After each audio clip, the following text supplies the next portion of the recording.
Gracia Dorel-Ferré, rebonjour. Vous êtes donc historienne, auteure notamment de l'Atlas historique de la Catalogne paru aux éditions Autrement. Alors comment ce mouvement s'est-il inscrit dans l'histoire proche mais aussi lointaine ?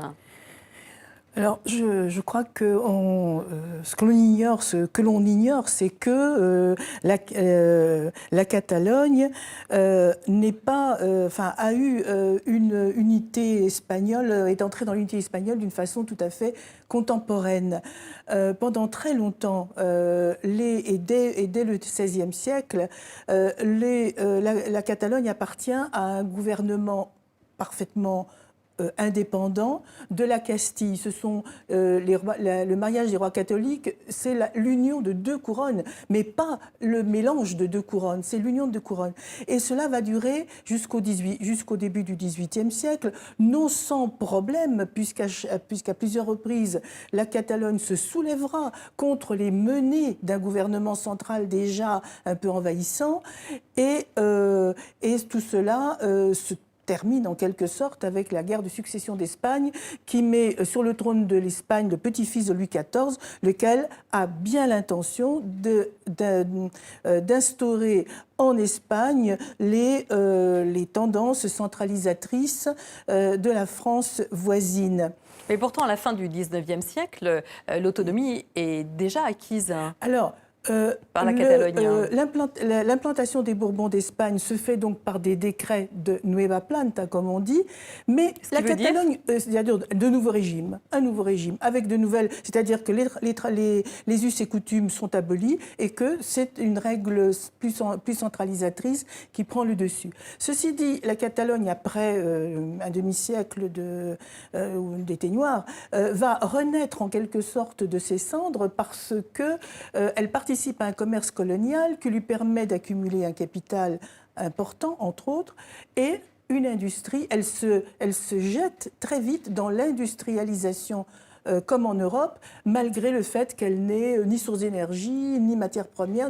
Elle se jette là-dedans. Mais ce qui va exacerber précisément le nationalisme à cette époque. Absolument, puisque ce qui se passe, si vous voulez, c'est la situation sur laquelle on est encore, c'est que l'Espagne s'industrialise par sa périphérie.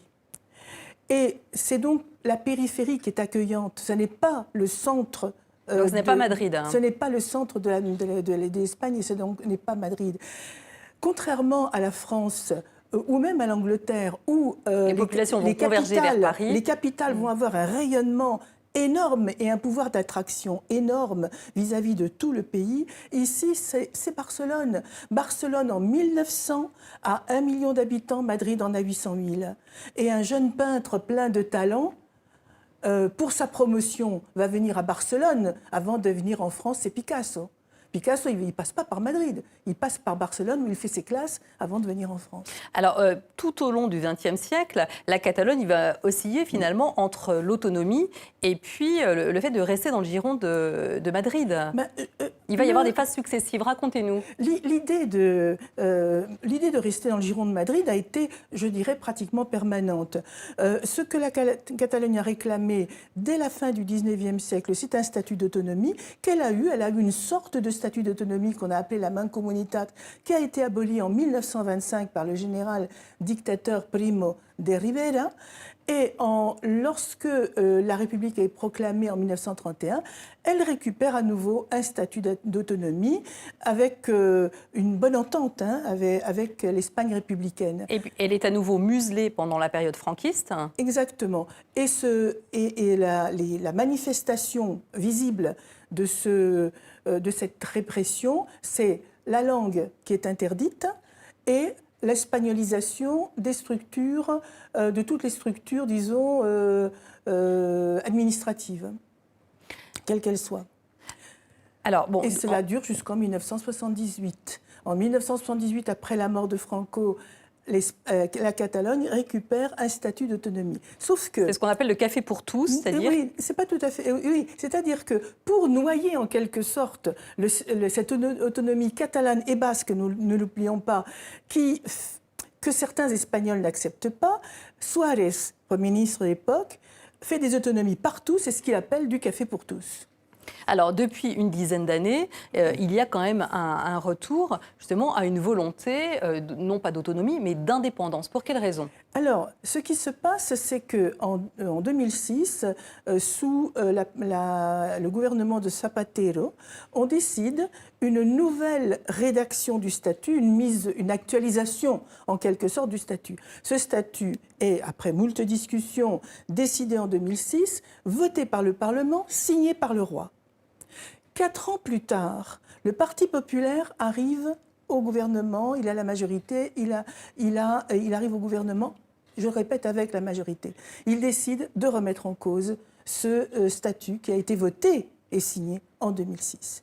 Il le présente au tribunal constitutionnel peuplé par des gens proches, et il est déclaré, il est dénoncé, ce statut est dénoncé, et ce qui est en particulier reproché, c'est-à-dire non admis, c'est d'une part le fait que la Catalogne se déclare une nation, et d'autre part que le bilinguisme soit complet. Donc finalement, c'est le résultat de cette tension entre le gouvernement de Mariano Rajoy et la Catalogne. Vous comprenez bien que ce sont exactement les mesures qu'avait prises Franco. Donc pour tous les Catalans, c'est quelque chose de terrible. On touche au plus profond de leur culture.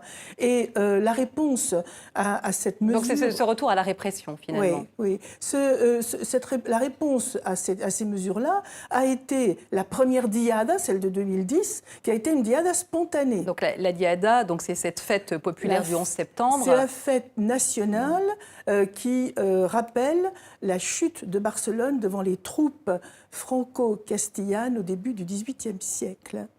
Donc là, il y a eu donc cette manifestation spontanée qui a été ensuite encadrée par les structures autonomistes d'Omnium Cultural, etc., et de l'ANC, et qui fait que tous les ans, il y a des rassemblements monstres. Oui, ce qui est emblématique donc de la puissance du mouvement. Oui, merci beaucoup pour cette analyse, Madame Dorel Ferré. Je rappelle que vous êtes l'auteur de l'Atlas historique de la Catalogne.